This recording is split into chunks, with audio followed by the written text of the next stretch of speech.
নিরাপত্তা শঙ্কায় বাতিল বিপিএল এর উদ্বোধনী অনুষ্ঠান, সে সঙ্গে আসন্ন বিপিএল কে যে কোনো মূল্যে আকর্ষণীয় করতে কাজ করছে বিসিবি। এছাড়া মুস্তাফিজুর রহমানকে আইপিএল এর পুরো মৌসুমের জন্য ছাড়পত্র দেবে ক্রিকেট বোর্ড। তবে নিউজিল্যান্ডের বিপক্ষে ওয়ানডে সিরিজ খেলতে দেশে আসতে হবে ফিসকে। বিপিএল শুরু হতে বাকি আর 10 দিনেরও কম সময়, তবে এর মধ্যে টুর্নামেন্ট নিয়ে শঙ্কা কাটছেই না। একের পর এক সংকটের মুখে দেশের সবচেয়ে বড় ও জনপ্রিয় এই টুর্নামেন্ট সিলেট পর্ব দিয়ে শুরু হতে যায়। এবারে টুর্নামেন্টের উদ্বোধনী অনুষ্ঠান হওয়ার কথা ছিল ঢাকায়,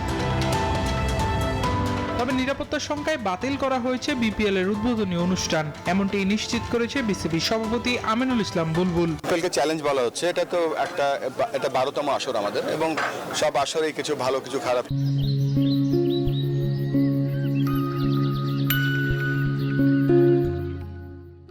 ছিল। সব অভিজ্ঞতা আমরা নিয়েছি, আমাদের হাতে সময় কম ছিল।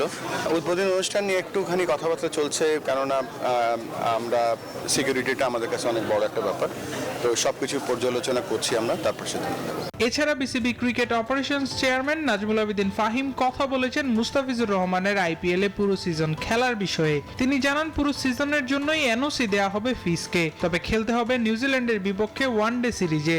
মুস্তাফিজকে আমরা এনওসি দিয়েছি পুরো আইপিএল এর জন্য, 8 দিনের জন্য সে ফেরত আসবে ওডিআই সিরিজ খেলার জন্য।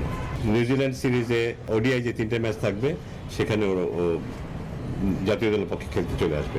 এখন দেখার বিষয় মুস্তাফিজকে নিয়ে বিসিবির এমন সিদ্ধান্ত কিভাবে নেয় তার দল কলকাতা নাইট রাইডার্স।